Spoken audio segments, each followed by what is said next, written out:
One. Sunday night edition of the Anaheim Calling podcast. Oh my God. Sorry. Wow. Wow. That was that was A little bit of old habit right old there. habits die hard. Yeah. Old habits die hard. Yeah. I've honestly that has almost happened to me the last 2 weeks. So That's impressive that that this is the first time that's happened, to be honest. I'm telling you, like, it's almost happened before. I've had to catch myself internally. Quite impressive there, though. We might have to start over. Nah, let's just keep going. People can enjoy this. Well, I'm thinking for the recorded version, we should do a new start. All right, just go for it then. Okay. Sunday night edition of the Crash the Pond podcast. We are back with another full week of hockey to break down. A lot happened on the NHL playoff side of things. However, Anaheim Ducks wise, let's just say there's not a whole lot going on right now for the Ducks, Jake. Not a whole lot to write home about. So we took it to Twitter and we solicited some questions from our awesome listeners. And so we've got plenty of material to go off of there, but first and foremost, I mean, how are you doing? How is life? How is your sports fan life? Just in general, how are you? Sports fan life is interesting. I mean, the Galaxy beat my LAFC yesterday, which sucks. So thanks for making me think about that. I mean, there was a lot of wrestling on yesterday, which was fantastic. I at some point am probably gonna watch SummerSlam, which is on tonight. But watched AEW Dynamite, where there was the shock finish of Brody Lee just absolutely demolishing Cody Rhodes to take the TNT Championship. And then you also had NXT TakeOver, where you had Pat McAfee facing Adam Cole, former punter of the Indianapolis Colts, with a hit sports talk show or podcast or whatever, and got in the ring and actually showed that he could work. It was impressive. So weekend's actually been kind of fun outside of that Galaxy LAFC game. Tottenham had a preseason match. Season's starting up again soon. Outside of that, keep him busy studying also. So that's been my life. Also, I am in mourning. Yes, I'm in mourning. Is this was this a setup for that? Was this just a big elaborate setup for you to talk about Montreal? It really wasn't, actually. Wow, you're doubting my care level for you? A little bit. Wow, my altruism? Dang, that kind of hurts. But I'm just. So how are you feeling? How are you feeling? I actually did a little therapy today. I wrote an article about the Canadiens, which I haven't done in years, but I submitted an article to the Fourth Period, which I had talked to them before about maybe writing about some other teams during the playoffs. So I kind of just got it out of my system today. Wrote about it. It felt good. But yeah, it's tough. Yeah, it's tough to see your team lose. It's nice to be able to write sometimes and just get your thoughts onto paper or virtual paper. Especially in a series where I think that they could have definitely won. Oh, that's the part that stings. I think Montreal played really well in that series, and I think you have nothing as a fan to kind of be mad about. I guess the only reason that you can really be frustrated is I just don't think Montreal had the scoring talent to keep up with Philly, but they played really good hockey and potentially outplayed Philadelphia throughout the series. That's what it came down to me, and that was the crux of the article, is that there's going to be a lot of talk about the Canadiens. There already has been about, and this isn't really the bad narrative I thought about picking for our categories that we do at the end, but there's already talk about how well set up they are for the future, and now all of a sudden their center lineup is so great, and I'm pumping the brakes on that a little bit. So we'll get into that later on, but first let's get into some Ducks topics. As we approach the draft, I just want to kind of put this out there. The draft is set to be in October. I don't know what the specific date is, but we're gonna do some more draft content on the pod. We're gonna get that going back up. But for now, since it is kind of that lull in between, we're holding off on some draft content. But I think we have some goodies in the chamber that we're gonna get to you at some point. So just stay tuned. Little teaser trailer there. Let's get into these questions, though. So let's start right away with Michael asking us, with Dallas Eakins entering his second year, what are you looking for from him and his staff? What would you consider to be a success in another rebuild season? So let's just start with this. I think the last part of that question is interesting. Are we already assuming / accepting that this will be another rebuild season for the Ducks? I mean, I think it and depends on I think it We're depends talking on about you. the upcoming season. Yeah, I think it depends on your perspective as a fan, but I mean, there are going to be some fans that think the team should be trying to make the playoffs every single year. Personally, my perspective of kind of trying to back out and leave any of my bias of being a fan, I don't think this is going to be a playoff team. Personally, I don't really view that as being the case with everything we saw this past year. Now they could blow off doors, but I think that the playoffs being the point of demarcation isn't the right way to move forward. I don't think that that is kind of what you set as a reasonable expectation. I think that yes, this team is going to have another rebuilding type year. Yeah, that's kind of where I stand in the sense that I don't think the Ducks are viewing it as a rebuilding season. Oh yeah. But at the end of the day, I think that that's what's going to happen anyway, inadvertently. What we saw from the kids this first year in terms of Max Comtois, Troy Terry, Sam Steele, leads me to believe that they will be probably a little better next year. They're going to be, I think, closer to being NHL level talent, regular NHL level talent, but they didn't show enough this year for me to think that they have this big jump inside of them that's going to really elevate the Ducks next year and bring them closer to playoff contention. So since I don't really forecast any kind of internal jump, I don't know where else it's going to come from because I don't see the Ducks making big moves in the offseason. So we'll get into some other aspects of where that jump could come from. But yeah, I think it's going to be a rebuild year, but kind of an inadvertent one at that. Maybe the Ducks will make a push for the playoffs. Maybe I think there will be points in the season where they will look a little better, but it's hard to bet on them really being a playoff caliber team. So Yeah. to the crux of the question though, Dallas Eakins, I mean, what are you looking for from him this year? What's something that he could either improve or just what are you looking for in general? I think what I'm looking for in general is, so I've got some numbers from just looking at the last 2 years. So pre Dallas Eakins, post Dallas Eakins, and then with Dallas Eakins. So 18-19 throughout the season, the Ducks had a 45% expected goals for percentage. And that is combining the last 2 seasons, 18-19 and 19-20. So would be 62 seasons basically throughout that. That's 59th. Out of the league. So that's really not good. That was for 18-19, so the final season under Randy Carlyle. They were only generating about 2.22 expected goals for per 60 and allowing 2.7 against. This past season, they did see a bump in both of those. They were generating 2.324, so they were generating a little bit more and stopping a little bit less in terms of 2.61 against. And so they did see a bump going up to 47%, which put them at 53rd for those 2 years. What I want to see and what I would personally deem as a success for this team is to get to a point where they can say we are generating more chances than the other team consistently. And I think that that is the biggest thing for this team. And that's what we've seen from teams that are able to start getting out of a rebuild quicker and having some more successes. They're able to instill that style of play, and then you're able to build around that with pieces. And so for me with Dallas Eakins, what I want to see, it's not necessarily on a micro level, looking at all of these different zone entries, different things like that. It's more a big picture level of the Ducks need to be, and this is something you can do whether you have skill or not. Look at Montreal. We just talked about it. They may not have had the finishing talent, but you look at the way they played, it was very much generating more of the chances than the other team. And I think that is the point. I think that it's a very simple thing.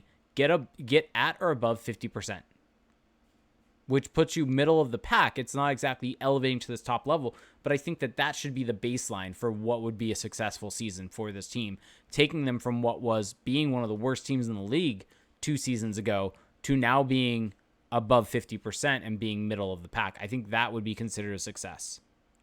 Yeah, and I guess what I would add to that in terms of how do you get there, because of course everyone wants to be above 50%. What I would say is I think this team needs to have an honest self-assessment of the roster talent. Yes, and I think that too. This version of the Ducks is not going to be the Tampa Bay Lightning. They're probably not going to be the Carolina Hurricanes. They're not going to be an offensive-oriented team. They're not going to be a team that's going to push the pace. They don't really have the horses to do that. And I think during stretches of the season, they tried to be that, and it backfired a little bit. There were also stretches where it looked good because that's what happens when you try to play that up and down style is there's going to be these big peaks and valleys in terms of your results. And so I think they need to commit to an identity. They need to pick what kind of team they want to be based on the pieces that they have at their disposal. And I think what that leads me to think is they need to become a defensive minded team. They need to get really solid in their own zone. The defensive habits, the defensive culture of this team needs to take 10 steps forward, because right Yes. now, this past season, they were still very leaky offensively. And Dallas Eakins, I'm sure he tried, but there was a lot of resemblance to how this team played in its own zone under than how they did under Randy Carlisle. And that's a big issue, because you cannot compete in the NHL. You can't have a chance in the NHL if you don't hold up your end of the bargain in your own zone. And I think that is something that they need to commit to as soon as the season begins, training camp, whatever you want to call it. Just become solid in your own zone, and then let the talent flourish on the other end, whatever talent you have. So I think you're asking guys like Josh Manson, Hampus Lindholm, Cam Fowler, Goodbranson, all these guys, you're really asking them to take charge and be leaders in their own end, and asking the forwards to be even more involved down low. There's a way to get there, but I think it's kind of a culture setting thing, how you play in your own zone. I mean, there's Yeah. been talk about, you look at the Colorado Avalanche, part of the reason that I think that there's a bit of a difference in their success versus the Maple Leafs and the Oilers is that the best players on the Avalanche, like for example, Nathan McKinnon, also is very good defensively, and you don't see that in Edmonton. You don't see that in Toronto. Of course, different rosters, different circumstances, but I think it starts at the top, and that's what needs to be established from day one in Anaheim. I think for this team to not just instill habits long term, but to maybe make a run next season. That wouldn't be the worst thing in the world either. Yeah, I think you're definitely kind of right on with that. The one thing that I will say is I think that the reason why that transition type of game it doesn't necessarily work for the Ducks is I think part of it is they need to get some better pieces on the depth of the back end. And maybe they did. Maybe that was the move for Christian Juice. Maybe Cody Curran can step in and prove that he can move the puck at an elite level. I'm very skeptical on Goodbranson still being able to do that. I think he's been better than expected, but I don't think that that's really a part of his game. I just want to point out that last week you told me to take it easy on him. I did? Wait, when? There was a point where I made some comment about Goodbranson and you held me back a little bit. So well, I just said he's been fine. He's been good. He's been better than expected. I said that. Yeah, but you also said you don't expect that to continue. No, so. I don't expect him to be able to move the puck like you need to play a transition style of game. It's hard to bet on that happening because of his entire career before last season. And I think you're right on. And I think part of that understanding your identity is understanding the path forward for this team. And that's, I think, the toughest thing for this Ducks franchise is what are they? It doesn't really even seem and this is now even a bigger question than Dallas Eakins. It doesn't seem like Bob Murray knows what they are. It seems like he still thinks that this team should be competing, that this core should be competing, but it just doesn't feel like that's the case. And it feels like he's almost, he's talked himself out of trying to do a rebuild, trying to do all these different things because he thinks that they can do it. But it's just, I think you hit the nail on the head at the very top. They need to have a really kind of cold assessment of what they are, because it doesn't seem like Bob Murray has necessarily done that. I think he's too close to the fire where he's viewing these guys that he's seen come up with the Ducks, viewing Jakob Silfverberg, viewing Cam Fowler, viewing all these guys that he's seen grow up in front of him, and almost getting too attached to them and to make a assessment that's necessary. And I think that is kind of where he's getting caught right now with this franchise. Although he did buy out Corey Perry. I mean, that is true. That is no small move. You're right. That is a big one. That is true. So, but I would argue though that whatever mindset he had there might not have been applied to the right area of the roster. So anyway, let's. So good question, Michael. The only other thing the only other component in that question was, what would you consider a success for next season? Which I didn't really address. I think you may have to some degree. I just I think that, like I was saying, they need to establish an identity. And as far as results, I'm not really looking at wins and losses next season, because that's like next season is not paramount to their ultimate success, which is becoming a contender again. I really just want to see the underlying results, the like you were talking about with the analytics. I want to see that get better, and I just want to see them play a consistent style, because every team in these playoffs so far, And especially the better teams, you know when you're going to watch them what kind of team you're going to watch. They have established a certain identity, and part of that is their coaching, part of that is their personnel, and also just the way that they've chosen to play. It's this blend, and the Ducks, like we keep saying here, they got to find that blend at some point. And for the last, I would say, 2-3 seasons, it hasn't really been the case. Moving on. Alex asked 4 different questions. So I don't know if we're going to do all 4, but I've got do an our answer. best. I've got an answer to all 4. Oh, well, there we go. So we will do all 4. There you go. Number this is 1. what happens when you give me a script. I can do I research. always give you a script. You're really latching on to one little slip up by me years ago, maybe now. But yes, question number 1. What do you want to see as the Ducks starting D pairs this year? What will they likely be? So, Jake, I think that first part of the question is more for you. What do you want to see the pairings be? It really is a tough one because I think for this exercise, we have to work under the fact that the Ducks roster will remain the same. I don't think you can go into this and say, well, they're going to have so-and-so and they're going to have so-and-so, or they're not going to have so-and-so, like not have Manson. I think for this, I think the best way to do it is to assume that all the guys currently on the roster will be there. So I think for me, it's hard to go away from Lindholm, Manson. They're just kind of so steady and give you that solid look on the back end. And then as for the second pair, I think that we saw that Fowler and Goodbranson had good chemistry together. They worked well together. So I'd probably just go back to that. And this is all at the start, and it should and could be fluid with guys going in and out of the lineup. I don't think anyone should be tied to a roster spot at this point on the blue line. I think everyone should be able to jump in and out. And then for that third pair, I'd probably go Christian Juice, and I'd probably honestly throw Cody Curran on there. Just to see what he had. Or has, I guess. Well, they signed him as a free agent who has never played in the NHL before, so I don't think they're signing him to not give him a chance. Exactly. He's going to play. And granted, he's a left-handed shot, as is Christian Juice, so it would be 2 lefties on that bottom pairing. But I think that you want to see what you have in Curran. They brought him in because he was the top point producer in the Swedish Hockey League last year. He was the MVP He was of the SHL. MVP of the league, so you bring him in for a reason to see what he can do, especially on the power play. So I guarantee you he will probably slot in on that top power play unit, so he's probably going to come right into the lineup. So to me, I think Curran is probably a lock on that bottom pair with Juice. And they may have both those guys, honestly, on the first power play.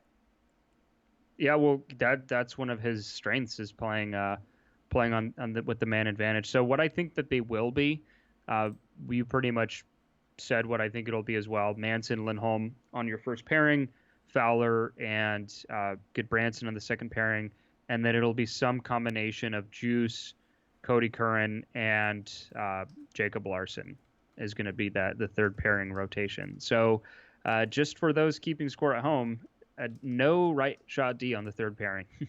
All lefties. 2 right shot Ds in the lineup. Yeah, so it is what it is. I think that what I would be curious to see is how long of a leash Jacob Larson will have, because he was not good at all last season. And at a certain point, I think Josh Mahura is going to need an extended look in the NHL. And I'm very curious how long he will have to really prove himself, because by the end of the season, Larson could be more on the outside looking in terms of this lineup. I mean, a few things have to go right for that to happen. Juice needs to play really well, and Mahura needs to get an opportunity and make the most of it. But there is a scenario where we don't really know what happens with Jacob Larson. Also, Yanni Hakanpää is still in this mix. He is a right shot D, and there is still a possibility that he is part of this lineup. He was decent towards the end of the season, but that remains very much to be seen. So that is who I expect. Okay, number 2 for Alex's 4-part question.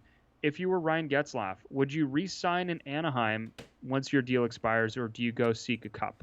So, Jake, what would you do if you're in his shoes? He's throwing 2 tough ones at me, because this is also another tough one where you could argue both ways easily. And it really just all comes down to a personal decision, because, I mean, on one hand, Getzlaf already does have a cup. But here's the thing. You are Ryan Getzlaf. I know. I'm laying out the case. Decision. I'm laying out the case for both sides.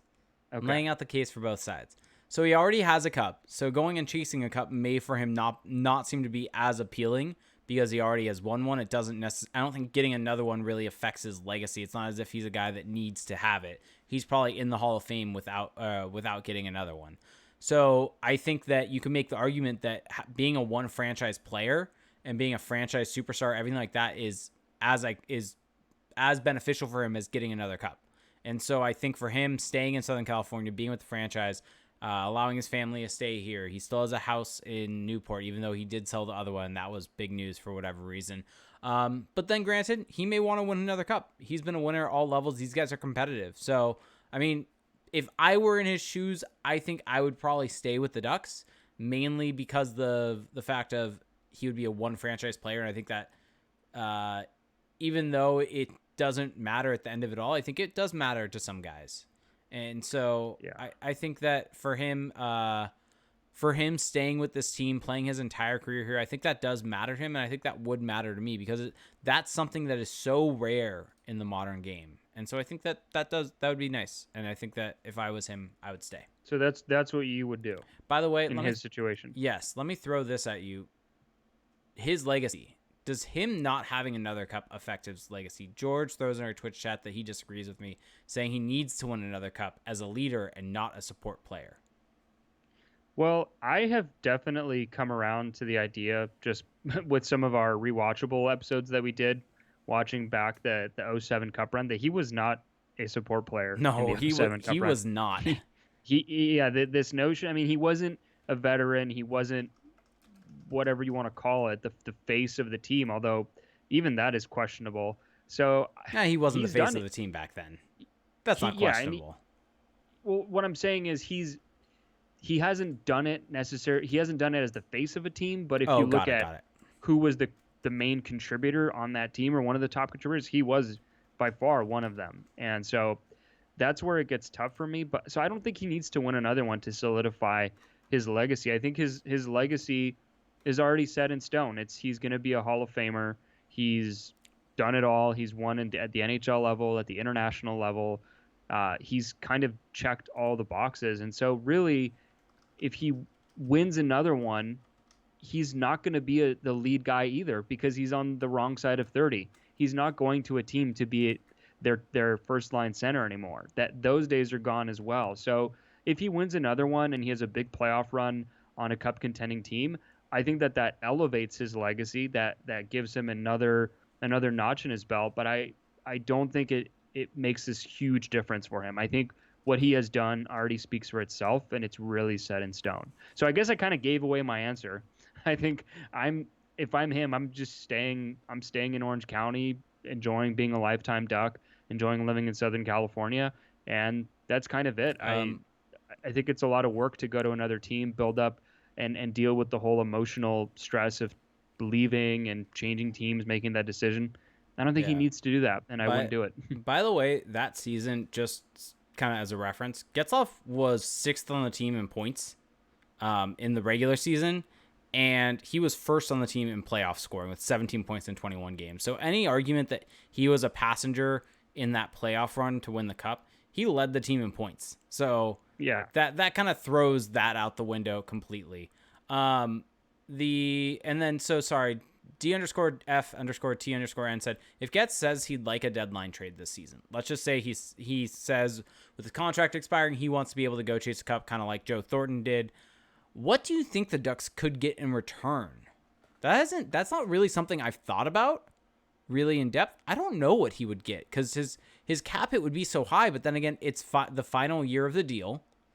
Well, and it'd also be half. It wouldn't even be half. It would be less than half of the total cap hit. Yeah, because you're trading him exactly. So the cap hit, the cap hit kind of gets thrown out the window completely because most of the season will be gone by the trade deadline.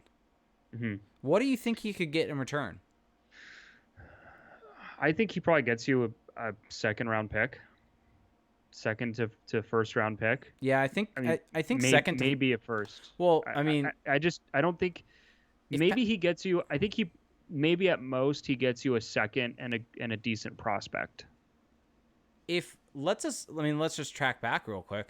Patrick Eves got a conditional second that became a first based on games played. Yeah, but Patrick Eves was also scoring out of his mind that year. So But this involves, I think, for Getzlaf to get a higher return, he also needs to be playing at a pretty high level. that's fair. So, and he didn't really do that last season. Maybe this year in a contract year he steps it up, but I don't see a big 60 to 70 point season on the way for Getzlaf because a big problem for him is the power play is so bad for the Ducks, and so that he doesn't get those points, and I don't see the Ducks really getting this big return for him, which is why it also kind of begs the question: is it worth trading a franchise icon to get a second round pick? Yep. That to me, that is kind of one of those unquantifiable costs, because sure, at the end of the day, you're getting an asset back, and that's important, but it also sucks for a lot of people to see a guy who's lived the majority of his life in one area of the world wearing only one team's jersey, winning a cup there, to just trade him for a second round. It just doesn't feel right. That's kind of what I've landed on with the Perry buyout. There's something about it that just doesn't feel right, especially for a team like we've already talked about, the Ducks, that doesn't really have an identity, doesn't have a clear-cut direction that's being communicated, at least from the top. So to just be setting these guys out for these marginal benefits, it just doesn't feel worth it. If the Ducks were on the brink of contention and moving out of Getzlaf where a Perry gets you that final piece or one of those pieces of the puzzle, then it makes a lot more sense. But the Ducks aren't there. Just to rehash another thing that we talked about last week with Corey Perry. Yeah. But yeah, so I don't think it's really worth it. And if I were him, I would re-sign. Let's move on to number 3. Kind of a fun question here. If Teemu Selanne were a rookie in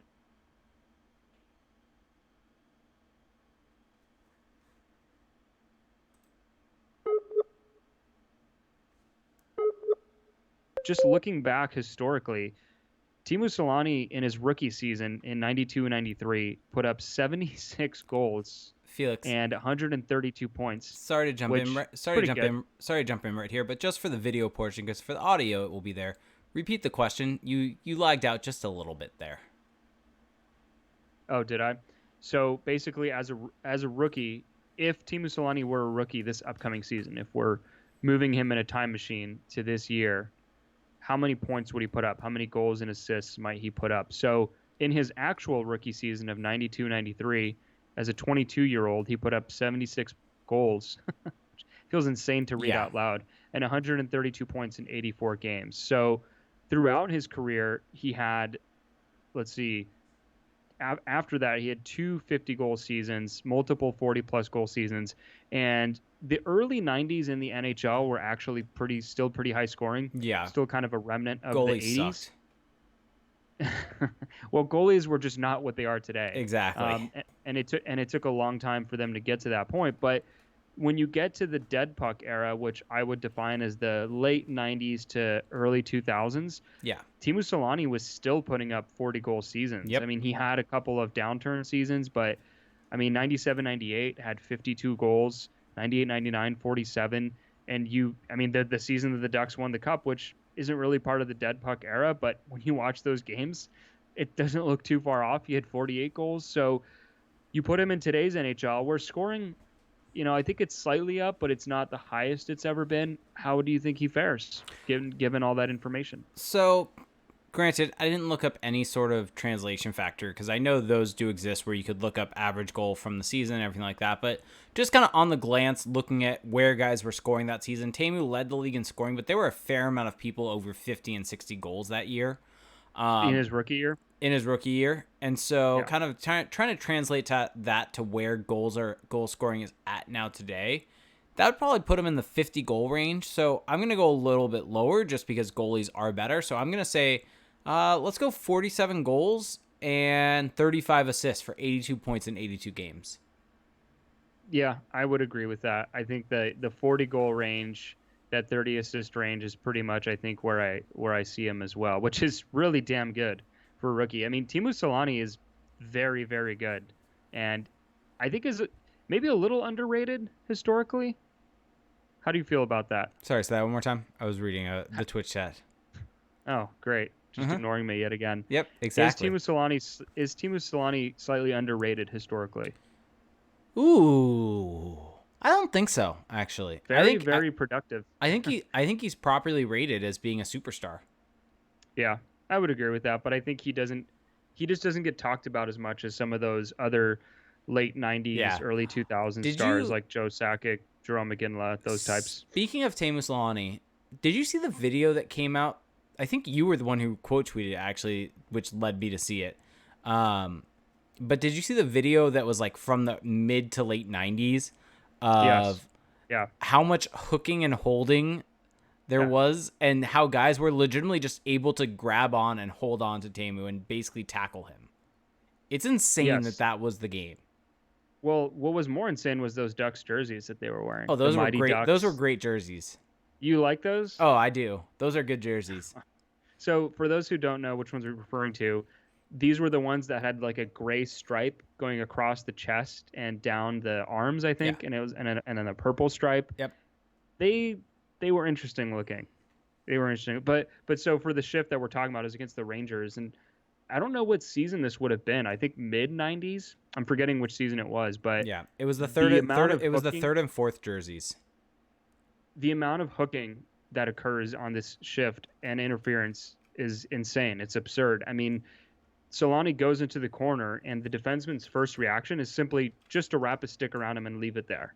So Solanne's digging at a puck, and there's a defenseman behind him, away from this puck battle, who just has his stick hooked around Selanne, and that's it. That's the defensive tactic there. So, yeah, the NHL's come a long way, and the fact that he was able to put up those kind of numbers in that era, definitely, I think.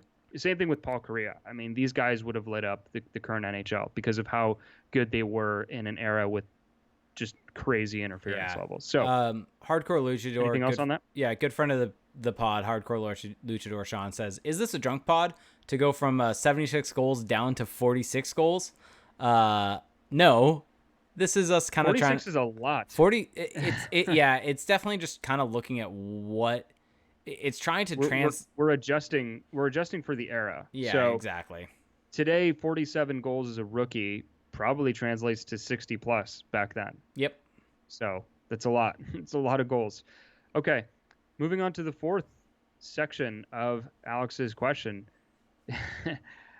Does Dallas Eakins survive 2021 at the helm? I love how fatalistic that question is. So I'll just chime in and say yes. I've got a bold take here. Oh, let's hear it. I think he does, but I don't think Bob Murray does. Interesting. So you think the Ducks would fire Bob Murray before his contract expires? Yes. Interesting. I think if the Ducks have have a year where they're not in the playoffs, even if the underlying numbers show them playing better, I think Bob Murray's kind of on the hot seat. Well, with everything that's going on, I have kind of a few different thoughts on that. I think with everything that's going on with the uncertainty, with the flat cap, league revenue, who knows how many fans are going to be able to go to games next season, if any. I don't know if the Ducks are necessarily excited about paying someone to not work for them. That's a good point. Because GM salaries, coach salaries are guaranteed. True. Which is kind of crazy, but it is what it is. So with Murray, I don't know how that affects their calculus. Maybe the Ducks are just so bad that at that point your thought becomes, well, what's one season we have to pay him? We need someone new. We need to turn this thing around. So it's not necessarily this awful thing to have to pay him, but it's just I wonder where they factor that in. And I do agree that I think Eakins is likelier to be kept on board in a situation where Murray is like, oh, because ownership was pushing for Dallas Eakins. I don't think that Dallas Eakins was the choice of Bob Murray. And the jury's still out on Dallas Eakins. We don't really know if he's a good coach yet. And I think I think if that happens, I think Dallas Eakins will be involved in who's hired as the next GM. Oh God. Don't you? Don't you? I have no idea. I mean, I don't know how these things really work. But you would want your coach. You would want your coach and your general manager to see eye to eye. Yes, but the thing with the Ducks is they don't really have this, and I think this is why a lot of teams are moving to this model where you have your president of hockey operations and the GM and the coach. You have kind of three levels. But with the Ducks, they don't have that kind of hierarchy. And so if you remove Bob Murray from the equation, who's calling the shots on this hiring process? I mean, there's a lot. I guess you have to include Dallas Eakins, but to what degree should he have this influence if he's just recently hired, has no tangible success to speak of? How much is his input really necessary in that situation? Yeah. So I don't know. You don't seem to be reacting to this. So No. I mean, to me, I hear you typing. No, that wasn't typing. Actually, that was me adjusting my headphones and scratching the back of my ear. Oh, okay. Well, that's understandable. Happens. Okay. Well, let's move on here. I think we got through those pretty well, actually. I'm impressed. We're doing well here. Let's move on to Mountain Drew, who asked us, I know this is pretty soon, I guess too soon to ask, but how soon do you think it'll be before we see Trevor Zegras in Orange County? Is 2022 possible? So I think he's actually in Orange County right now. Did someone say that? Was it Yeah, CJ? Yeah, and people on our Twitch chat have said that he's in playing golf with Comtois and Tustin. Yeah, so there you go. So he's already in Orange County. Yeah, so but the spirit of the question is when he will be on the Ducks. Yeah, yep. I think it'll be next season. Yep. I don't think he's going back to college. I think he definitely isn't. He already signed his entry-level contract, so he cannot go back to college. Well, sorry, I meant I don't think they're gonna. I don't know how much he'll play in the AHL either. Yeah. So I think we're gonna see him in Anaheim, and I don't know if it's a great decision or not. I really don't know. I mean, Trevor Zegras had a good season in college. I don't know how dominant he really was. And so I don't know if he could benefit from another year there. I don't know if he could benefit from the year in the AHL, but the franchise seems pretty set on having him in a Duck sweater next season, and that'll be interesting. The most interesting thing, I saw someone, I can't even remember who it was at this point, but there was someone that put out kind of a chart that showed kind of individual expected goals and different things like that for and assists and different things like that. And he had a good season. The thing that graph indicated. Yes, the thing that was shocking to me, and this is kind of what I want to get at, is we all know him as being an assist or a playmaker, a guy that can produce assists. We saw it in the World Juniors. We saw him setting up guys. That seems to be what his number one skill talent is, similar to Ryan Getzlaf. The thing that I didn't expect was his expected goal total would be that high. And you look at the amount that he shot, he was shooting three times a game on goal. And so he may have a higher goal potential than we've even thought that he had. And to me, that's actually very exciting. I'm curious to see how that plays out. I think where I'm seeing Trevor Zegras, what he'll become, I think he's going to be a really good analytical player in that I think his underlying numbers will be very good. But I don't know if he's going to be this huge point producer. Ooh. I think it's similar to Troy Terry in the sense that Troy Terry, a lot of people saw him as becoming an offensive guy, or a lot of Ducks fans hope for that. And I think he's trending more towards being this really solid two-way player. And I think Zegras is going to be a very good offensive player in the NHL. He has all the tools, the vision, the hockey sense. But I don't know if he's going to be this guy who's going to challenge for like an Art Ross or something like that. I don't know if that's I think that's fair because that's assuming he's going to be the very top of the top, which is kind of the very ultimate high end. I just think that the way a lot of people are viewing him around the kind of Ducks community that we're all a part of here is that Zegras is coming in to save the day. And I think it's important to pump the brakes on that a little bit because although Trevor Zegras is a fantastic prospect, maybe the best prospect in hockey right now, I think that's all relative. It doesn't mean he's coming in and going to be Austin Matthews or some franchise savior. So let's, give him a little time to establish himself at the pro level. I think it might be a little tough for him early on. Who knows? This is going to be by far the highest level he has played compared to, playing. I mean, he played for the U.S. National Team Development Program in the USHL games. And I mean, that you're basically a stacked team beating up on everyone else at that level. And then, played one season of college. So this is going to be a big test for him. And I'm cautioning it right now. Let's not have another Troy Terry moment. Sam Steele. That Jake brought on himself, or a Sam Steele moment. Wait, yeah. How did what did I bring on myself with Troy Terry here? What did I bring on myself with that?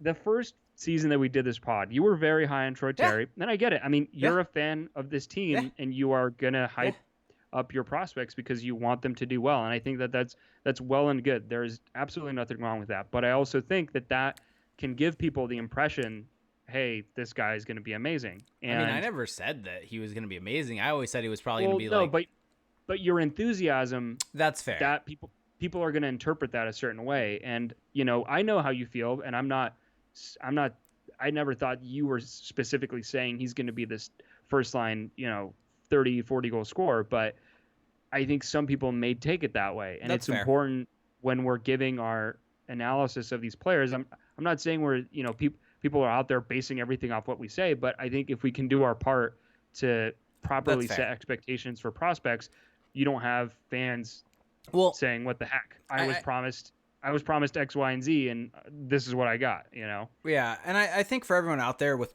when it comes to prospects, a healthy bit of skepticism is never a bad thing.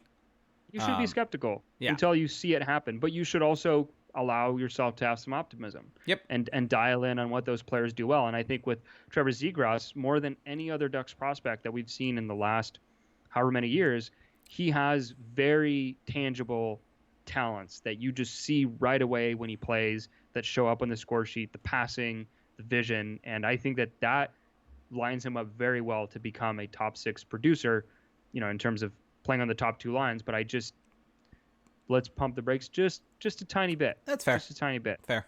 Sorry, that was a bit of a rant, but All good. I'm making sure to, because I've been doing a lot of just research on the draft lately, because the Canadians now, we know, are going to be at 16th overall, and so I'm just dialed into the draft again. And so the more I'm reading through these different reports and guys, and there's a lot of good talent out there, but there's always that possibility that it doesn't pan out. So Yep.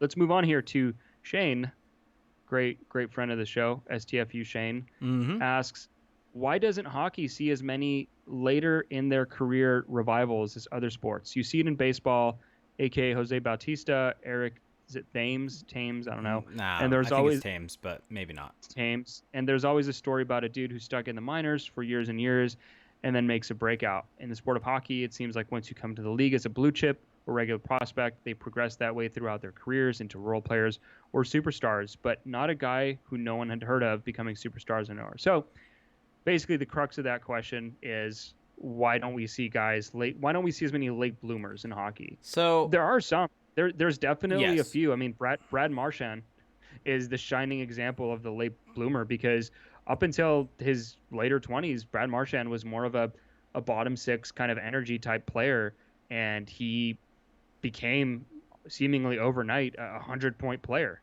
That just doesn't happen, but there are exceptions to that rule. So what are your thoughts on that? I mean, and going with another Bruin, Tim Thomas, another one that had a late career resurgence. I think the big Well, there's a goalie. Goalies are weird. Yeah, I think there's a lot of factors at play here. I think the biggest one is hockey's such a physically taxing sport that it's hard to have a late career resurgence, because the amount of miles that you get on your body is so large that it's hard when you get into your late 20s, early 30s. It's hard to really then break into the league, because at that point in time you have so many miles on your body that you're going up against guys who don't have those miles. Yep, and you're currently in your decline at that point in time in terms of physical talent. Whereas I think in baseball you're able to have guys that don't necessarily have that same type of physical taxing load on their body. Not saying it's not physically taxing to play baseball or doesn't take a high level of skill, but what are you saying? Are you a hater? No, I'm just saying that it's a different level of physicality between the two, and I think especially with baseball, where it is very much a skill-based game with being able to read pitches and things like that, that if you're able to discover that later in your career where you weren't able to earlier, that can lead you to having success later. Whereas with hockey, skating and having that is such a huge part of your game that as you start to age, your stride becomes lower and you become slower, and that really affects and impacts your game. So I think that's partially why.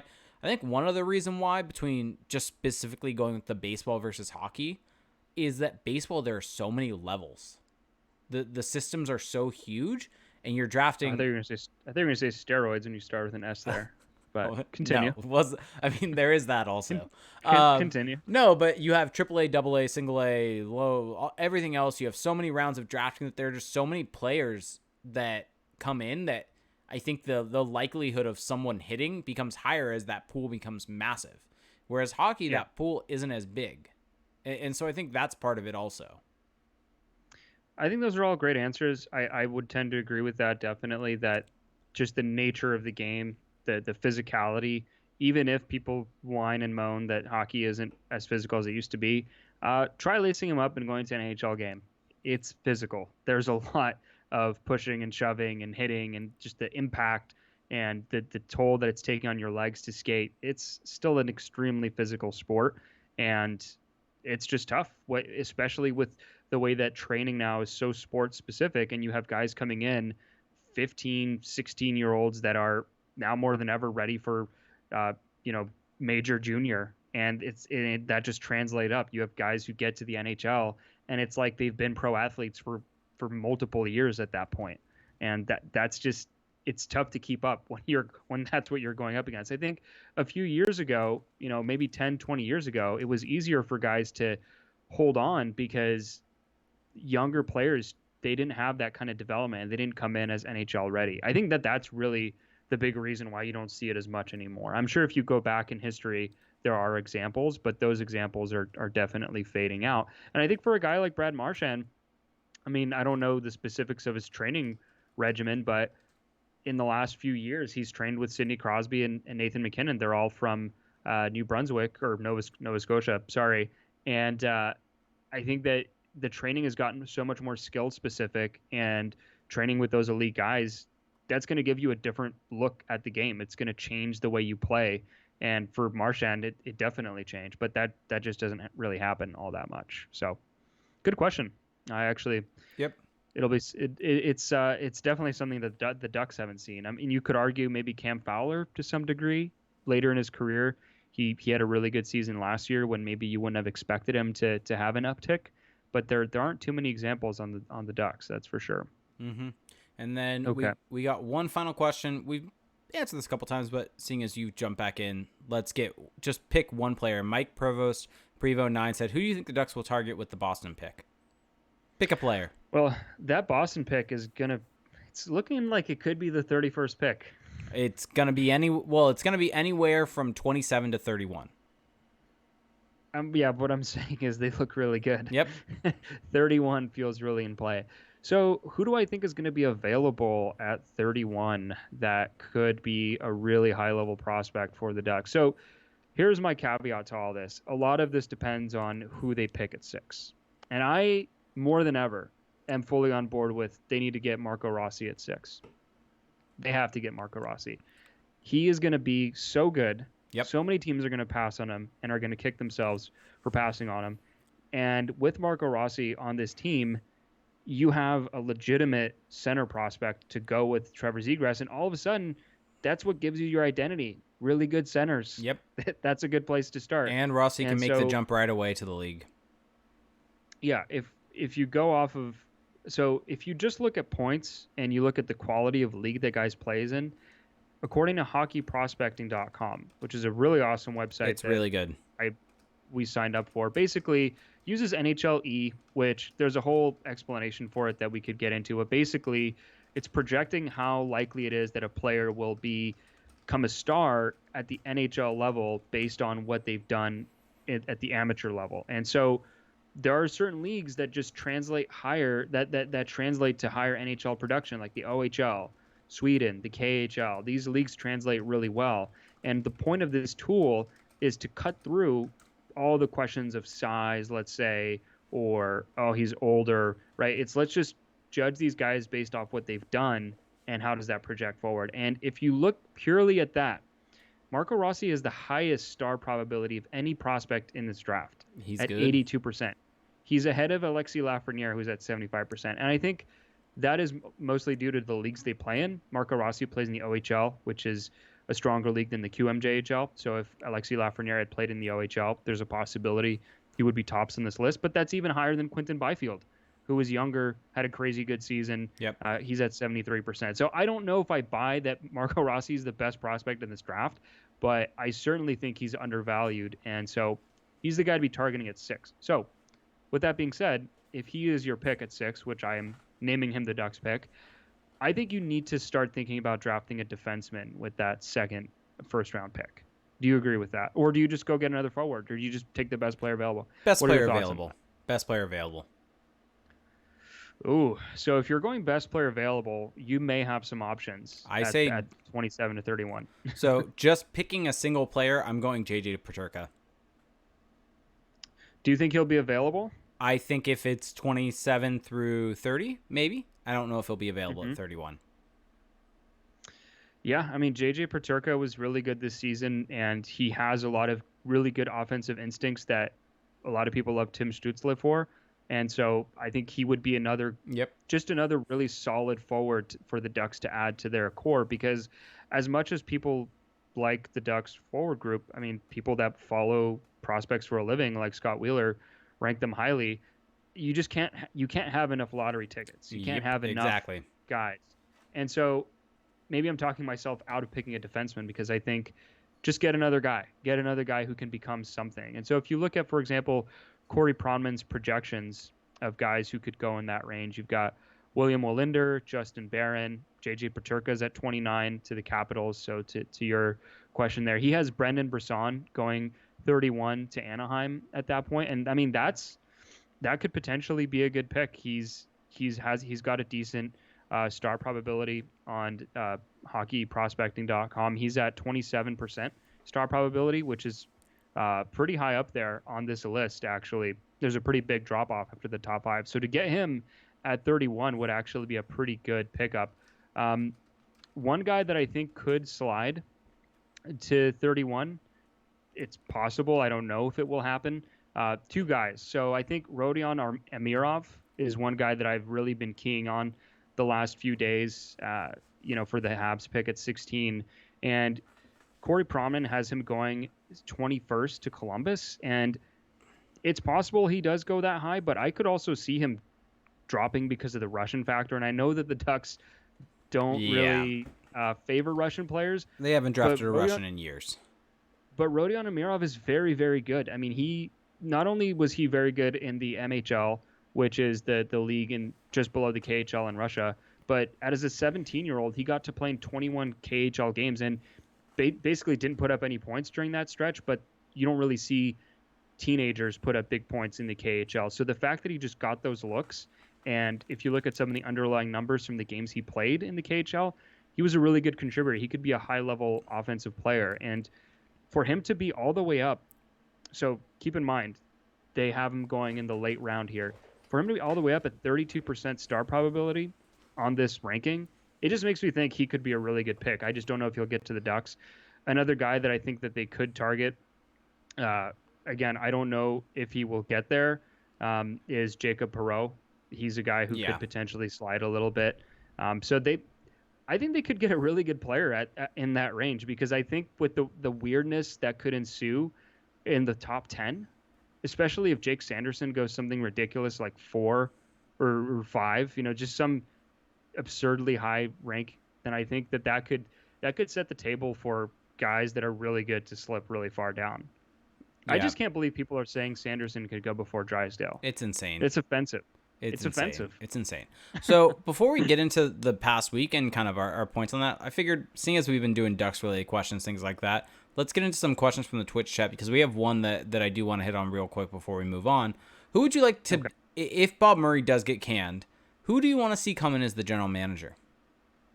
Oh man, that is a really good question that I honestly have not given any thought to. I haven't So, really given it do you a have whole any? lot of thought, but I think Lawrence Gilman would be someone I'd really like to see get an opportunity. I think he's been a guy that in Vancouver was an assistant general manager, is an assistant general manager in Toronto. Also, was it Matt Cain was in Carolina for a long time and now has moved into New Jersey and is higher up there. I don't think you'd really be able to pry him out of Jersey that much. I don't know if I'd really want to go at John Chayka. There's been a lot of kind of conflicting information Well, he's got on a him. job. Yeah, that is true. He's got a job. True. So he's not Fair. available. Fair. The guy I would go with is probably Mike Gillis. I mean, Mike Gillis, the architect, the architect of that Vancouver Canucks run, that ultimately ended up in the Stanley Cup final berth.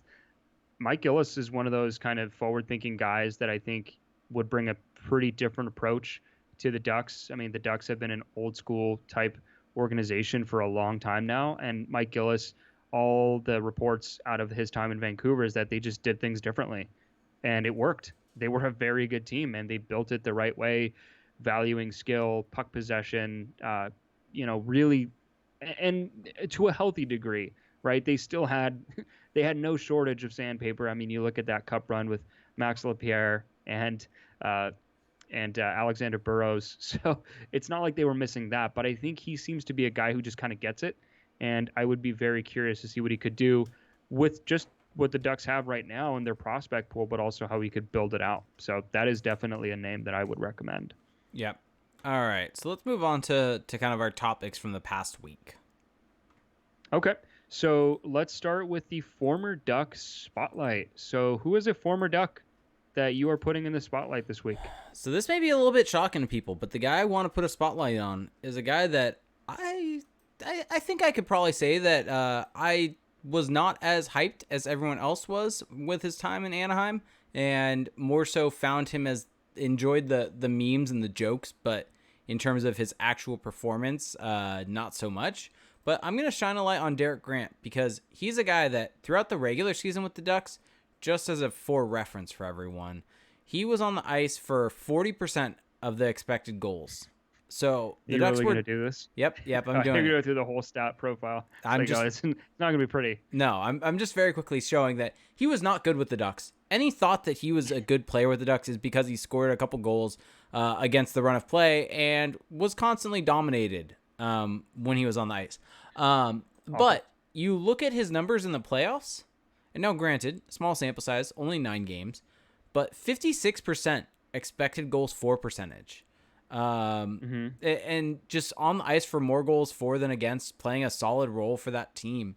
And so I'm going to give him a little bit of a shout out that his game, now that he's on a better team, his numbers look a little bit better. Now, granted, part of it could be his line mates. But still, I want to at least give him a little bit of credit, seeing as I've been so critical of him throughout the entire season. So this is me saying, good job, Derek Grant. You're actually playing like a lot of people did. Having Claude Giroux and Scott Laughton on your wings probably helps, though.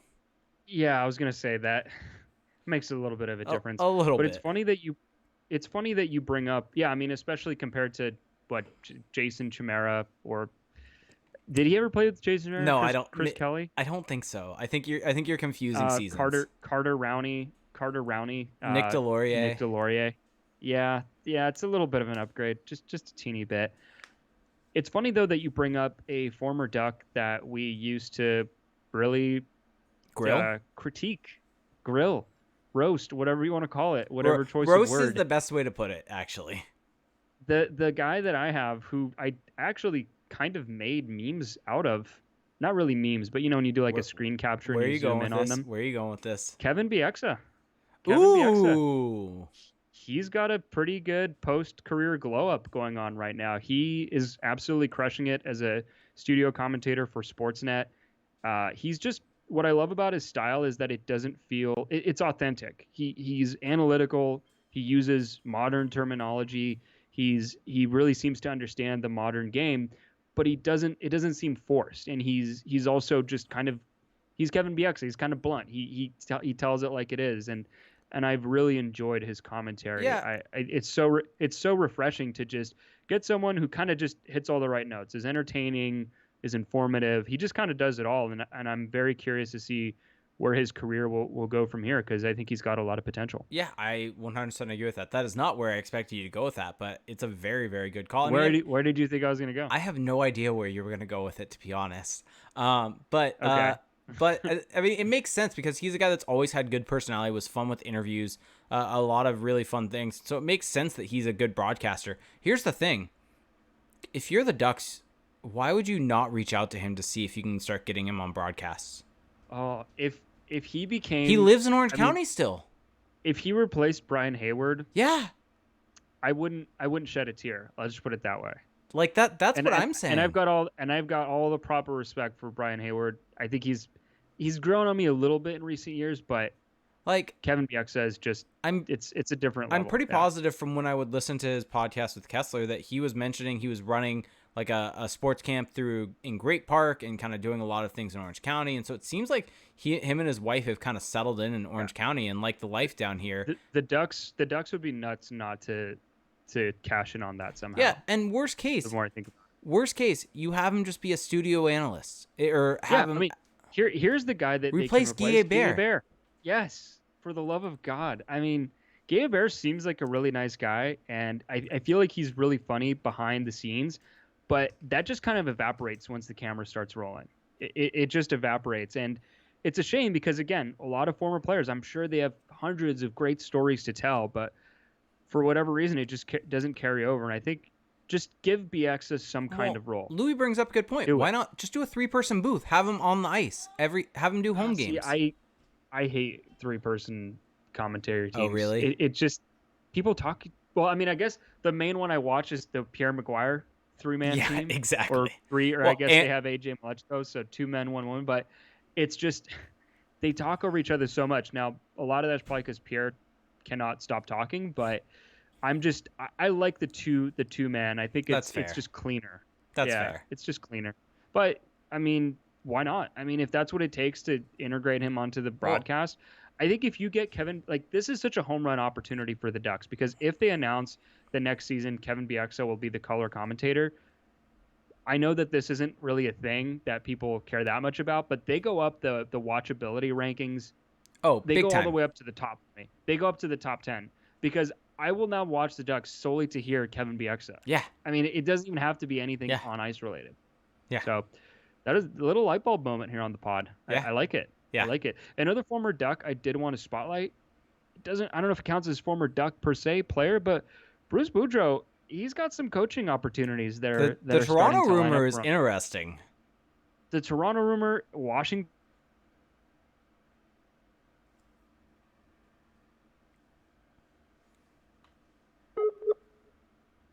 Kind of clears out. So that's going to be interesting. Yep. Cut out slightly, but we're all good here. You're back. Sorry. All good. I'm back. But yes, going to Washington, I mean, I doubt that maybe there's a reunion there. It's probably not going to happen, but it would make a lot of sense. Dallas would be a fun option. I think he's a different coach now than what he was back then, and it would be interesting. But yeah, so Bruce Boudreau, I feel like I'm just always obligated to show him a little love on the pod. Let's move on to hero of the week. Who is your hero of the week? Denis Gurianov, 4-goal game. Oh, that is a great pick. 4-goal game against the Calgary Flames, bringing the Stars back in that game and getting the win. He also had, I believe, another goal earlier on in the week. Looked really good in those games. So I'm going with Denis Gurianov. I mean, how can you go against a guy that has had a 4-goal game in an elimination game? Yeah, no, that is absolutely fair. So my pick is not a pick that I want to make, but that I feel like I need to make. The Boston Bruins have kind of just turned everything around. I mean, they were pretty lackluster in the round robin. We both picked Carolina to beat them, and they kind of just kicked the crap out of the Hurricanes. I mean, it wasn't that competitive of a series, and you just kind of wonder now, if they beat Tampa Bay tonight, they're looking pretty good. I mean, Dom Lucian has his model. He has the Bruins favored in that series. They're up there in terms of winning the cup probabilities. So the Bruins they've tapped into something here. They're back to that regular season form, and that's really bad news for everybody else. Yeah, it's definitely bad news for everyone else. Sorry to your Hurricanes. Yeah, I will say that I think Tampa looked good tonight. Speaking of that, they did. I mean, Tampa game. was fine, but you don't have a lot of time in these series. You don't. To turn things around. I mean, yeah. Here's the thing: you can go down 2-0 and come back from it, but you don't want to. So next game's big for Tampa. Next game's big. I mean, the nice thing is home ice advantage and all of the things that come with that have gone away completely. So any thought of you've lost home ice doesn't really matter at this point in time. So, but I mean, Boston looked really good. Yeah. I really want to see Tampa Bay at least get to the final. I just want to see them do it finally and not just be the potential team. But Steven Stamkos is probably not going to play in this series. That's the big thing for them. I don't even think he's going to play in these playoffs. I mean, nothing is indicating he's coming back. Yeah. Every time that John Cooper gets asked about it, he basically says, "Don't ask." That doesn't bode well for me for the future. But they're good enough to potentially overcome that. If they can get through Boston, their chances of winning go way up, not just because they've advanced, but because the competition, to me, that's their toughest test. And it's almost a shame that this series is happening now and not as the conference final. But It should once be you the get through conference Boston, final. you're playing the winner of Philly and Islanders. Whoever wins this series between Boston and Tampa Bay is going to beat whoever wins that series. That's my prediction now.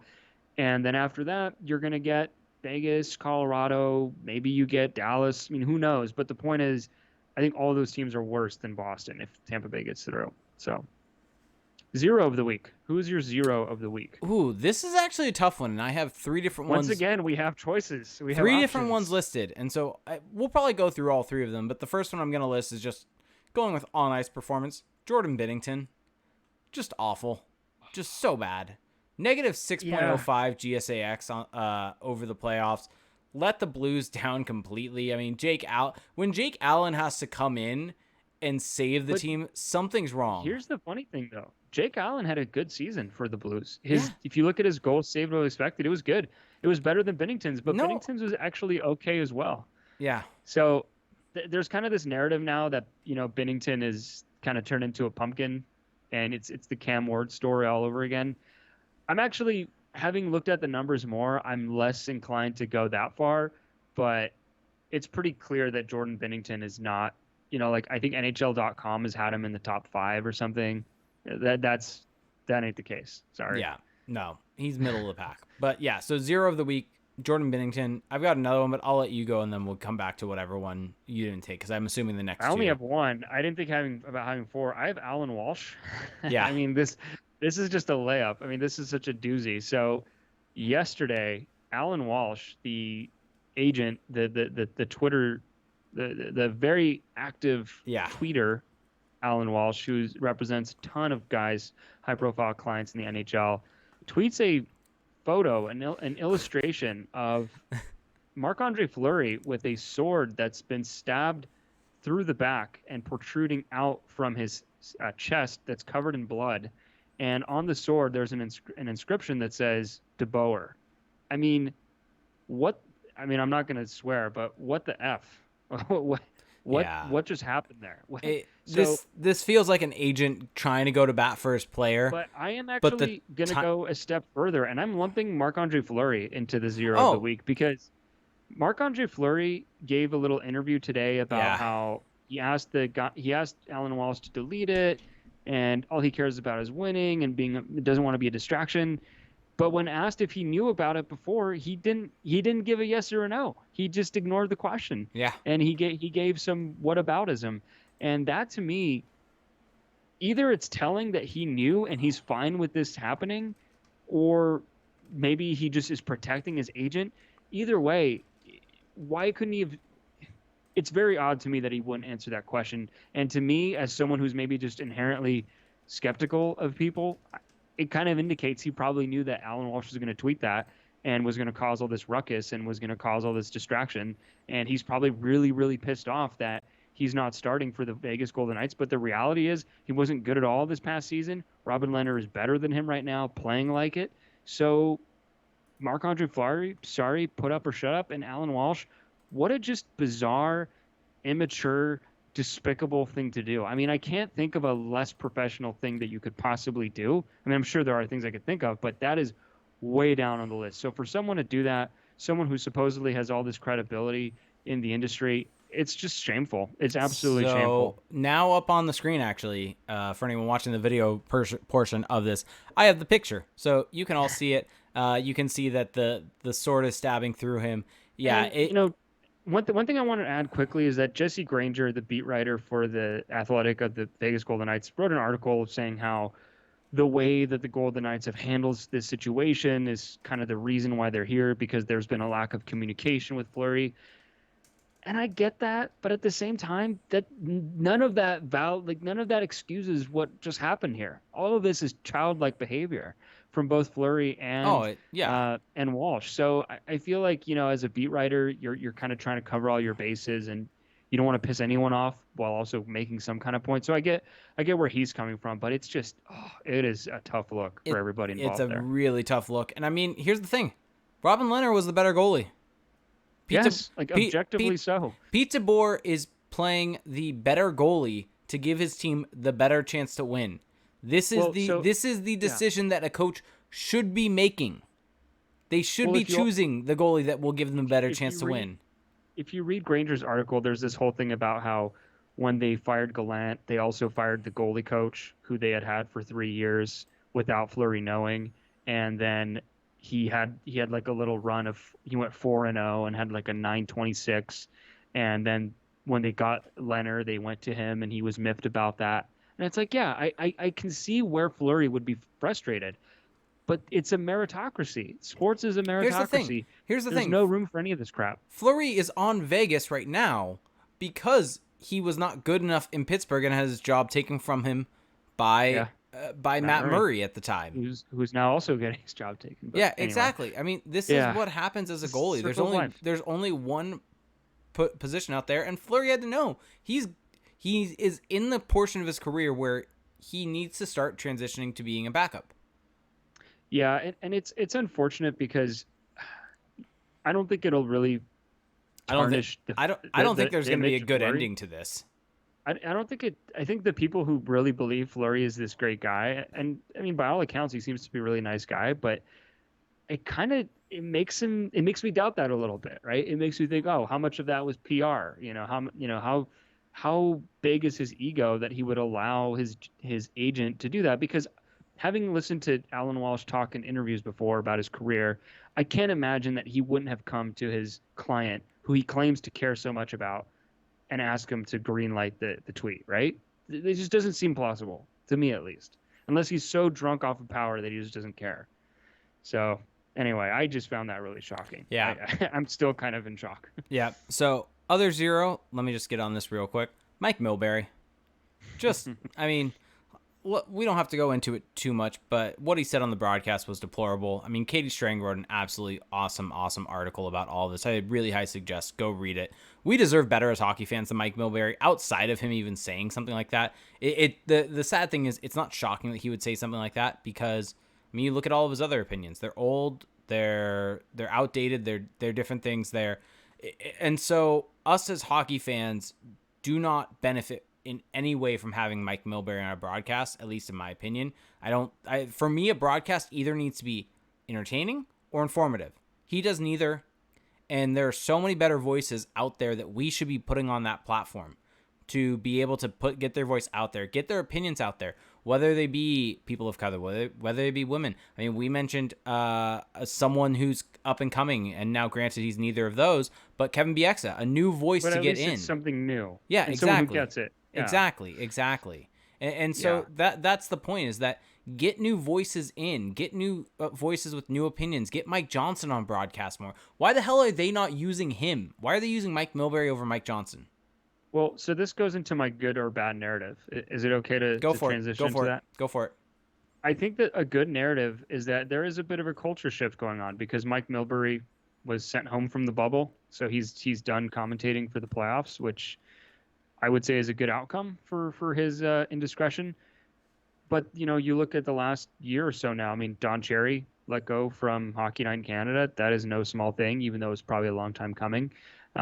You look at Jeremy Roenick and his termination with NBC.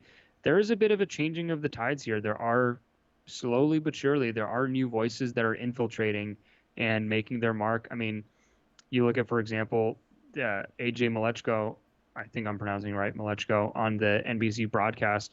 I think she's been fantastic. There you see teams around the league like the San Jose Sharks getting Kendall Coyne on their broadcast. You're getting these new voices, and I think I think it's happening, and I think that's a very good thing, like for all the reasons you mentioned. So we're getting there. I think that is a good narrative to come out of this. Yes, I think out of all bad things, good things can come, and I think hopefully that is a good thing to come out of this. Well, the proper response is happening. There's not a doubling down. I think that this is kind of the tide of history that's taking place. I think that NHL coming out right away with a hard statement against it was important. Well, it shows that. It kind of shows why NBC reacted the way they did, because if the league is that unhappy about it, they put out a full statement. Yeah, the broadcasting partner kind of has to fall in line. And I mean, it would fly in the face of everything the NHL has been trying to accomplish, with Hockey is for Everyone and with their attempts at getting involved in social justice. I think that you can't have, in good faith, you can't have Mike Milbury after what he said on your broadcast, on your main broadcasting partner in the United States, after you've said all that you've said about being inclusive and social. It's just, it doesn't jive together. And so I think that that's why they had to do it. A slap on the wrist was not going to be enough. And with Jeremy Roenick, does anyone miss Jeremy Roenick on God, the no. NBC broadcast? God, no. I mean, I don't. I don't miss him kind of just bumbling his way through it, just making no sense. I mean, Patrick Sharp is fine. I don't think he's the most entertaining or the most informative. Yeah, but at least I'm whatever on him, but it's whatever. He's there. He's there. I will say Anson Carter has gotten a lot better. I think yes. When Anson Carter started, he was a lot like Patrick Sharp is now, just kind of trying to get the words out and just trying to kind of not mess up. But I think now he's kind of mastered that. Look, we do a podcast, and it's pretty easy for us because we're not live. I mean, we are live on Twitch, but we're not in front of a camera on national TV, right? So there's far less pressure. So I get that it's difficult at first, but Anson Carter seems to have nailed that down, and now I think he's got a little more personality, so that's good. Yeah, and my one gripe, and I feel like I've heard Greg Wyshynski mention this. NBC should really be trying to employ their own insiders, kind of get someone for that. I think that would be a really nice thing to see on broadcast, is have like an insider corner. Have a segment that forces you to watch the intermission show on NBC, because as of now, all they do is... It's pretty lame. It's pretty freaking lame. I'm sorry, but that intermission show is... Oh, go ahead. Sorry. All it is basically a local game broadcast intermission. There's no difference between that intermission and what you would see on a Ducks broadcast. And if you're watching a national telecast, you should be getting something like you get on Sportsnet, like you get on Hockey Night in Canada. CSN. Yeah. I mean, my big frustration with that whole platform that NBC has is that they are the broadcasting partner of the NHL in the United States, and they don't do anything with that. They don't try to innovate. They don't go the extra mile. And like I said, you see new voices coming in, but it took a long time to get to this point. It took a long time of putting up with awful commentary, and now we're just getting there. But you look at their intermission shows, and it's just, you go around the table, we're talking about a couple highlights, and let's see how the momentum turns. Let's see how it's always the same cliches. And I would like to see something different, like you said, an insider's corner, just something that's a little different. If you look at the NBCSN's presentation now, it's the exact same as it was 10 years ago in terms of their intermissions. It's the exact same. Has anything changed? No. Okay. Did you have to think about that? No, not really. I was responding to a Twitch chat comment. Oh, there you go. Just ignoring me again. Yeah. It's fine. Okay. Let's, after all that ranting, sorry to everyone who had to put up with that, but let's move on to the final category here. I didn't give my narrative. Oh, sorry. My bad. Yeah, God. Look at me ignoring you back. Wow. Look at me ignoring you back. Just, fair enough. Score. Fair enough. That's fine. I think this is a good narrative. I don't know. It might be a narrative. I'm going with it, though. The Islanders are legit.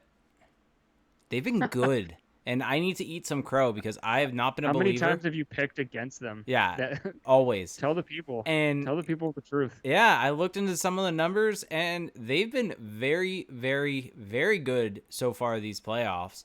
They've kind of played exactly the way everyone thought they played throughout the regular season, but the numbers are actually backing it up now, and they're getting offense. And to me, I mean, we had our predictions. Go check them out. They're on the website. I have them beating the Flyers easily in 5. So, yeah. I have it in 6, but I share your kind of thought that they are better than the Flyers by a significant amount. Yeah, I mean, it's Barry Trotz season. Barry Trotz season all over again. This is what he did with the Capitals in 2018, where they went from kind of a middling 5-on-5 team in the regular season to elite in the playoffs. And that's what we're seeing again. He's a very good coach. It's really weird that he's not coaching the Capitals still. Okay. Analytics darling, who do you have this week? Can I pick Max Pacioretty, who has struggled to score for whatever reason, has not been able to score a goal so far. Well, he has one. he had a weird training camp. He didn't join the team until late, so kind of a Yeah. weird start for him. Yeah. But yeah, Weird start for him, but he has been very good since he's been playing. I mean, granted, Vegas in general is very good, but he's been on the ice for 73% of the expected goals for. That's insane. yeah, that seems pretty good. And his individual expected goal total in, let me check, all situations, I believe, is where I am currently at. Yeah, all situations. He is currently at 1.86 individual expected goals and only has 1 goal. So a guy with that level of shooting talent to be getting that level of chances and only have a goal, he's eventually going to break loose and have a really big breakout game. Yeah, so I've got a couple guys here, and I don't know, how do we define analytics darling? Is it supposed to be just someone who's more low key, flying under Yes. the radar? I mean, what do we? It's someone who Because hasn't necessarily broken out in terms of goal scoring, things like that. Maybe the narrative is even saying that they're bad, but if you look at the underlying numbers, they're just unlucky. So they're a darling in that sense. a darling. Or, Okay. or they're a player that may be lower in the lineup that aren't necessarily relied Well, upon to I'm score a lot of goals, but they're driving play towards the other way and wearing down a team. I'm going with none of these definitions, and Okay. I'm not apologizing for it. Miro Heiskanen, I mean, he's got 13 points in 10 games, 10 assists, so some of that is probably a little noise, but he's playing 26 minutes a night. He's got a 57% expected goals for percentage, 53% shot attempt percentage, doing it in those minutes against the kind of competition he's facing. He's very good in every respect. I mean, he checks every single box: analytics, box score numbers, eye test. It's pretty incredible because I'm always pretty skeptical when, mainstream media kind of gets really high on a defenseman in the playoffs, because usually it's because he's isn't in his own end a lot and he's having to defend a lot, and that doesn't necessarily bode well. But Miro Heiskanen just kind of does it all. You compare it to Seth Jones, who was getting that big narrative bump, as I like to call it, and his underlying numbers were awful. I mean, the Blue Jackets were getting annihilated with him on the ice, but the numbers for Heiskanen are not elite in terms of for example, expected goals for, but 57% is still pretty good.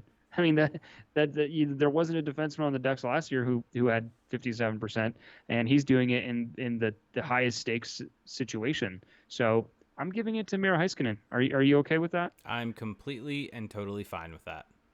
Another guy I did kind of want to talk about is Nikita Kucherov, because I can feel this narrative brewing about him maybe not necessarily bringing it in these playoffs so far, because I think he only has 2 goals so far. And yeah, he's got 2 goals in 8 games, but he's still got 9 points. And so people are critiquing him for not looking dangerous enough, for, this and that. But when he's out there on the ice, the Lightning are just totally dominating their competition. I mean, you look at the shot attempt battle, they're controlling that at 62.9%, and expected goals for at 64.2%. So he is still very, very dominant, and I think that he's gonna make his mark on that series against Boston. So sorry, by the way, currently on your screen is the official cat of Crash the Pond. Salem Rudolph is on my lap and should be on your screen. Say hi, Salem. She's purring all over the place and staring. You're a cat guy, finally. I'm a you Salem finally guy. See, isn't that kind of demeaning to her, though? No, it's not. Because if you're not a cat guy, how can you be a Salem guy? I'm a Salem guy because Salem is perfect. To be a Salem guy, you have to be a cat guy. No, I because don't. she is a cat. Nope. That's not how this works. Not how this works. Logic is not admissible here. Nope. Well, that is great. I fully support your new companion there. That is awesome. Definitely a little jealous, but it's okay. Anything else you want to touch on here as we just finished our last item? Any lingering topics? Nope. I'm excited for the second round, I guess is officially what it is. Our predictions are now up on the website. Is anyone disputing that it's a second round? Well, no, it was more so I had to think about what it was. Okay. As in where are we currently? So, by the way, let's just do a quick recap. For the first round, the standings ended up as I got 4 right and 4 wrong, with 3 of my series being correct in terms of the games. You were 5-3 with 2 series correct. CJ was 5-3 also. You and CJ just end up with the same, and you just keep edging him out with number of games. And so Yeah, I you, mean the number of games is the true test. you ended up taking down the first round, and cumulatively, I'm still in the lead though, 9-7. You and CJ are 8-8. So as of right now, I won the qualifying round. You won the first round. We both get beers. Thing is, I have to buy beer for the first round, so I'm playing it where CJ owes me a Oh beer. wait, are you buying me a beer or Well, buying me a six pack? well, no, Yes. no. Here's how it's worked because CJ owes I me a thought it was six. round by round. Yeah, so because CJ owes me a beer for the first round or the qualifying round, I'm transitioning that to now he just owes you a beer.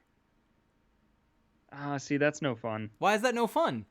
I could just take That's the just beer no that fun. CJ buys me and give it to you. Yeah, why don't you just do that? Well, that's stupid. There's an element of decorum that has to be met here. That you are the one who finished last. You are the one who has to purchase the beer because you're basically just dodging the punishment with the approach you're taking. Am I though? You kind of are. You're kind of rejiggering the whole thing just Is so it? that you don't have to lift a finger. Are you sure? That's. I think it's just I'm pretty redistributing sure. the winnings.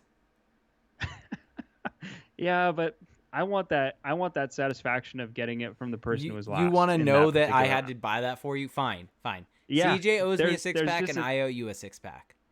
there's an element of just rubbing it in that I enjoy there as a sore winner, is what I am. I'm fine with that. Um, yeah, looking at that first round though, I am really kind of kicking myself because I feel like I bought the hype too much on some of these teams, like Washington, for example. That was not a good pick. And then Montreal, I would probably still make that pick again, but it's just kind of I just hate being wrong on that one. And then Carolina, I think, is the one where I way over uh, way overanalyzed the fact that Boston wasn't that great in the round robin and read way too much into Carolina's performance in the qualifying round because you saw that balance really shift in the first couple of games. I mean, it was clear that Boston was the better team, at least to me, and it's kind of unfortunate. If I had gone with Boston, I'd be in a different place right now. So, Yeah. also, I do want to point out, just for the bragging rights, that I was the only one who picked Vancouver. I was gonna So there say you if go. I would have gone Vancouver, we would have both been at 5-3, and I would have had more series right, so I would have won. Ah, yeah, that's true. And Okay, yeah, well, so for the second round, we pretty much CJ and I have the exact same picks, which kind of bothers me I mean, I because was ready to we go different, and I'm happy with the way that the game is currently going. That I didn't need to go different with my bracket to try to differentiate myself because as of so yeah. during What's the recording score? right now, Vegas is up. What is it? 4-0? I think it's 4-0 right now. What? No way. Really? Yeah, Come on. it's either 3-0 or 4-0. Let me double check. It's in intermission I'm right now. pulling it up. I'm pulling it up just to see what the score is. Apologize for everyone listening. Yeah, it's 4-0. Yeah, it is 4-0 after two periods. Yeah, My word. Vegas looks very Shots are very good. 27-19. Yeah, I mean, this kind of feels pretty on par. I mean, so just for everyone that doesn't know, which is everyone, Jake had it in writing that he was picking Vancouver. Yeah. He had it in writing in the article, and he chickened out of his pick. Well, no, And it switched wasn't. it to Vegas. It at wasn't 6. necessarily chickening out. Here's the way we wrote this article, just to Let's add hear it. add Let's- context. I wrote my stuff first, so both Felix and CJ could see my picks before making theirs. So because we have a bet on the line, they could modify their stuff based on mine. So I had But I don't do that. I had I don't do assumed that. See, you're overthinking it. I had assumed that we were all going to be the same for the first three. First three series, and so because of that, I wanted to go different with my final pick, and have Vancouver win just because it would be different in taking the shot, even though it was the low percentage play. And I even said in the article that my head says to go with Vegas. You rewrote My the whole heart, thing. Yeah. I mean, I didn't rewrite anything. I rewrote the final line and said my heart says to go with Vancouver, and you originally said I'm going with my heart and saying Vancouver. Yeah. And then I changed it to say, no, I'm going with my head. So I went Vegas. So it was because after the fact, you all had written your stuff. And both of you, by the way, had given me crap that after I had written mine, there was 4 hours in previous articles to go back and edit and modify and add more information. And so I Yeah, but actually that went was back. I went back and did that this time and modified it because I saw your picks and realized I didn't need to be different. there's just so much there, but we don't have time By the for me time to, the to article, what trickle down. matters is what was in writing by the time the article published. My official There pick, there's Vegas. there's so much wrong in there, but it's there's not enough time for that. Hey, it's a Um, bet. You you got to did differentiate go using. Tampa Bay. Tampa Bay is I the did. one that kind of it all hinges on for you. I really wanted to pick Tampa, but there's just something in my gut that tells me Boston's gonna win, Yeah, I have and Tampa. I don't like it because I don't like Boston, but Well, it is what it is. although tonight's game didn't Sometimes you gotta help, go for but your gut. I still like Tampa's depth. I like Tampa's really deep, and I like that. I favor that. Yeah, I think but their defense is pretty solid. I know goaltending. you have their issues. Goaltending, yes, and I know that you'll say Halak has been good, and I think he has. But Halak is better than Vasilevsky I still think it's a step down from statistically. if it was Raskin goal, I It would have is. probably picked Boston. It is a step down, but Vasilevsky, I mean, Oh, I'm not a his Vasilevsky numbers are fan at not that all. great.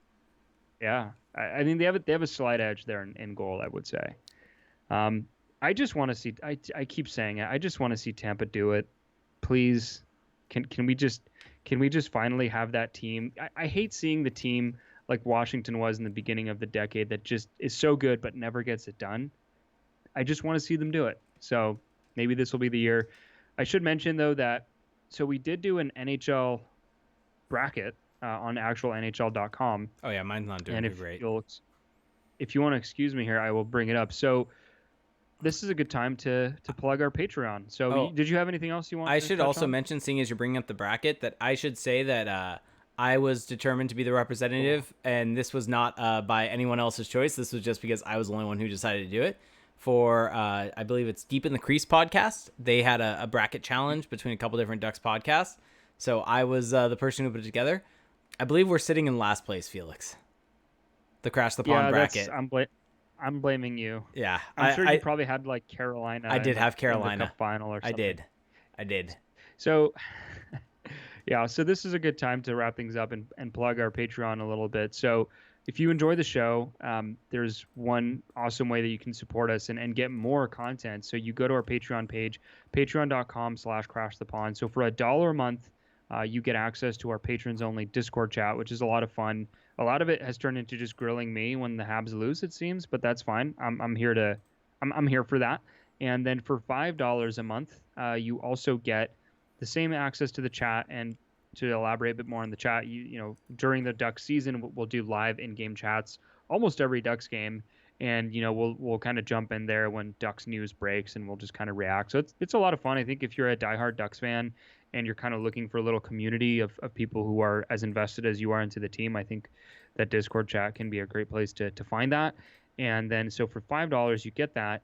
You also get 2 bonus episodes a month. So for those, we do kind of what we've been doing here a little bit. We go league wide, but we'll do rankings. We'll look back at some Ducks history. We've gone all over the map here during the pandemic. Once the Ducks season starts back up, I'm sure we'll have more topics to jump into there. But it's more of a deep dive type pod. There's also a lot of banter, a lot of randomness. So if you enjoy kind of that sillier side of our podcast, I think that you will definitely enjoy those bonus episodes, and it'll be worth the $5 a month. They get a little off the rails. Let's just put it that way.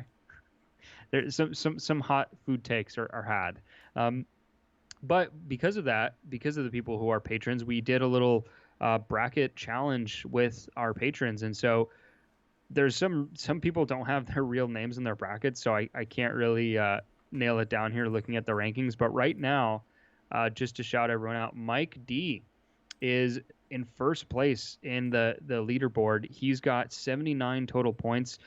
Doesn't have the highest possible points, but he has Colorado winning the Stanley Cup, which is definitely in play, although they did not look great against Dallas in game 1. And he got the second round perfect and almost got it perfect in the East as well. Got it perfect in the West, but he had Carolina going to the Cup final against Colorado. That did not end up well for him. And I know someone else who did that. Jake, do you know anyone who may have had Carolina in the Cup final? Guilty. Are you there? Are you there on the other end of the line? Yep. Because I'm Guilty. looking at your bracket, and I'm seeing a Carolina Hurricanes logo under Stanley Cup champions. So I'm sorry. It's okay. Yeah. It's Yeah. okay. Yeah. You know, you called your shot. You went for it. I respect that. But yeah, so Mike D is in first place. Jamie, aka Taco Bell, is in second with 60 points. He's still well and good. He's got the Western second round perfect.